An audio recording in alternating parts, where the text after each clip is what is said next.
મને 12 કલાક થઈ ગયા છે પાણી ખરાબ થવાના. હજુ બીજા 12 કલાક કાઢવાના છે. જોઈએ કેમ ના નીકળે છે. હજુ બીજા 12 કલાક લાગતું નથી કારણ કે ઘરે છું એટલે જોવે છે અને મારી સામે પાણી પી રહી છે. કેવું ખાઈ લીધા?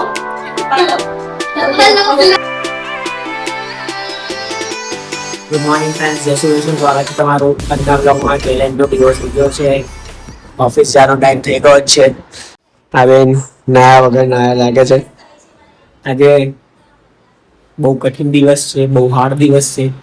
મને આજે ઉપવાસ કરાવી દીધું તો મને પપ્પાએ 11 જે હું કોઈ દિવસ ઉપવાસ નહીં કરતો ના આવડે જ મને સૂચનાઓ મુજબ જાણવા મળ્યું કે આખો દિવસ જમવાનું નહીં. આ અમારા બાજુમાં કન્સ્ટ્રક્શન ચાલે છે, એમનો છોકરો છે જે કામ કરે, એટલો મોબાઈલ એડિક્ટેડ છે ને, આટલો નાનો તોય મોબાઈલ છોડતો જ નથી.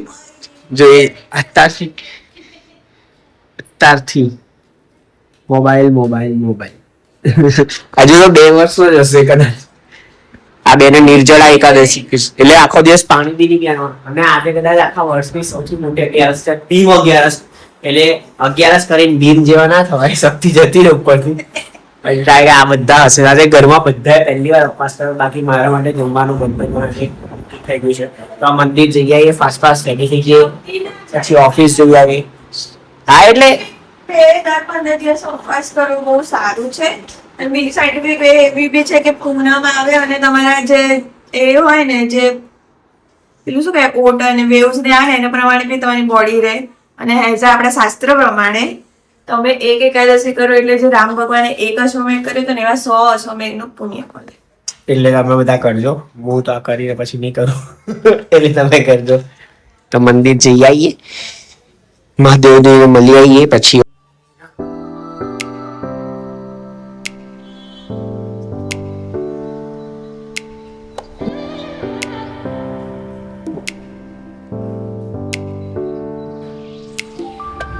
મદદ કરી રહી છે, બાઇક સાફ કરશે હવે.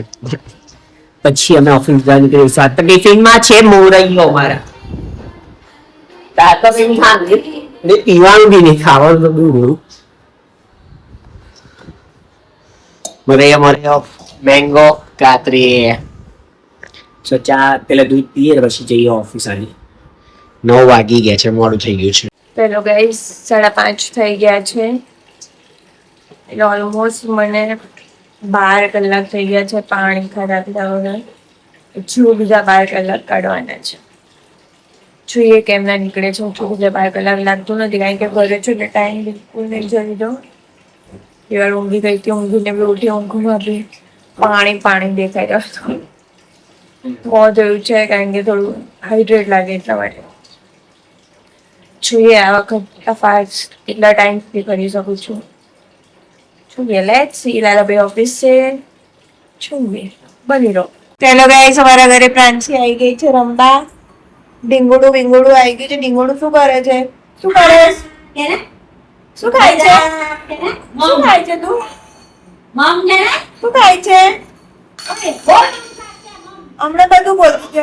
શું કેમ નથી? મમ ખાય છે. લાલાને બોલાય. લાલા તો ઓફિસ છે. જમકુડી આવી ગઈ છે રોજ પીવા. સ્કૂલે ટ્યુશન જઈને આવી ગઈ. કેવું કે પેપર તારું આજે? એકદમ મસ્ત. કશું આવડ્યું? તો હજુ વાગ્યા છે 6:15. એટલે ઓલમોસ્ટ 1 કલાક પતી ગયા. 5 વાગ્યામાં બીજા 11 કલાક બાકી છે. 11 કલાક હજુ પાણી પીવા માટે રાહ જોવો પડશે. આજે ખબર પડે એક બૂંદ પાણીની કિંમત. ગાય પ્રાંસી ગાય.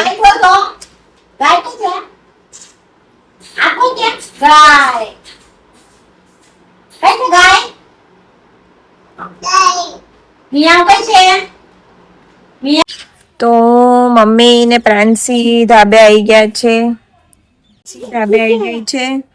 પ્રાંસી તીતી ગઈ છે. તીતી આવી જો. તો પ્રાંસીના બધા પક્ષીઓને જોઈ રહ્યા છે ને એકદમ વાદળ બહુ મસ્ત થઈ ગયા છે.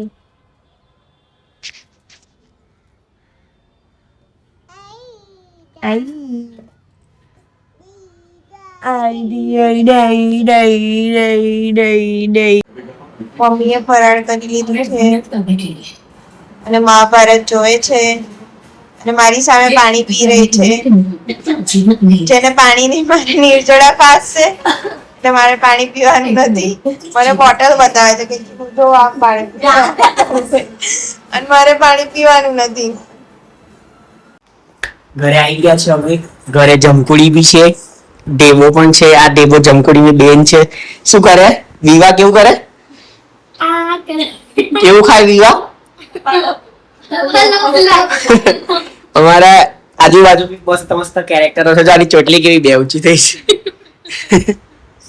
આ મોટા હવા બે પંખા ચાલે પવન કે ધતિંગ તો એટલા કરે છે ને ગંધાથી. મમ્મીની શું થયું છે તમને? સારું નથી એવું તો આરામ કરો 2 દિવસ. એટલે જ કહું છું વહેલા પરવારી સુઈ જાવ નહીં. પણ એવું કઈ મારા મમ્મી ડાચું બગડી જાય છે. ડાચું ને મોઢું થઈ જશે એટલે પણ નહીં માનતા શું કરી આવે. માં તો કેવું બોલે એના બોર વેચાય. અમારે તો બોરે નહીં વેચાતા થળિયા નહીં આવતા.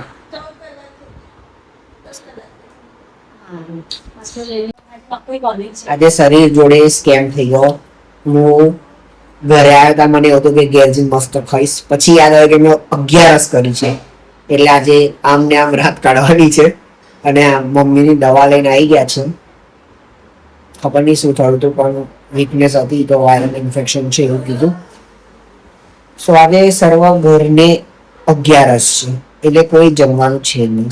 અને ગેસને બી આરામ છે. આજ ગેસ ગરમ નહીં થાય કેવું જાણ્યું એટલે હવે ભૂખ્યા સુઈ જવાનું. ભૂખ તો બહુ લાગી પણ કહેવાય ને એવું છે. સો રાહ જોઈએ થોડુંક ખાવા કંઈ આપે ચા બાબતે ને તો જોઈએ. બાકી તો પછી કઈ નહીં. આ બેને નિર્જળા કરી છે. પાણી બી નહીં પીધું. સવારે એનું મોઢું જો પાણી જેવું થઈ ગયું. ગમે તે વહી જાય ને એવું પાણી થઈ ગયું, મોઢું થઈ ગયું છે. એક અન્નનો દાણો કાપ નહીં અને એક પાણીનું ટીપું પણ નહીં. તો જબ્બર અપવાસ કર્યો છે. એને પણ હવે અપવાસ દેખાય છે મોઢા પરથી. સવાર નતો દેખાતો હવે દેખાઈ રહ્યો છે. નિર્જળા એકાદશી કરી છે એને કમ્પ્લીટ એકદમ. કેમ કરી? કરાવડાય એટલે કરી. મને તો પપ્પાએ સવાર ખોખડાવે કે 11 કરવી પડશે એટલે મેં કરી દીધી. એવું છે. તો હવે 9 વાગ્યા છે. ધીરે ધીરે ટાઈમ જાય. એકચ્યુઅલી કરવી જ જોઈએ. આ બેન એવું કે છે અમારા કે તમારે કરવી જ જોઈએ.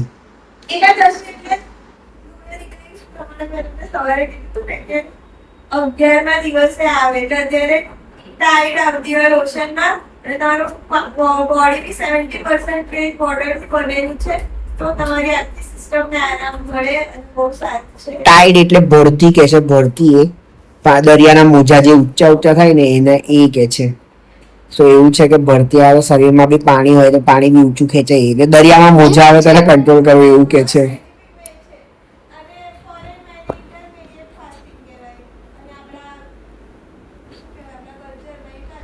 આપણા સનાતન ધર્મનું.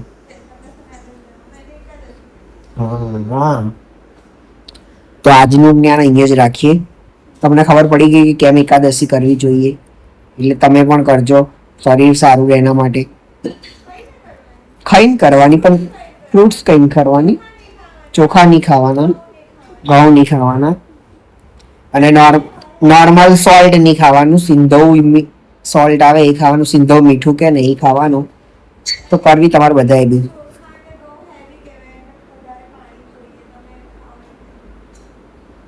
કાલની વિડીયો એડિટ થઈ ગઈ છે. બધા સુઈ ગયા છે. 1 વાગી ગયો છે. સો ચેલેન્જનો બીજો દિવસ બી કમ્પ્લીટ છે. આજની વિડીયોમાં કંઈ પણ ગમે તો વિડીયોને લાઈક કરજો, ચેનલને સબસ્ક્રાઈબ કરજો. આવજો. મળીએ કાલ ફરી નવા બ્લોગમાં.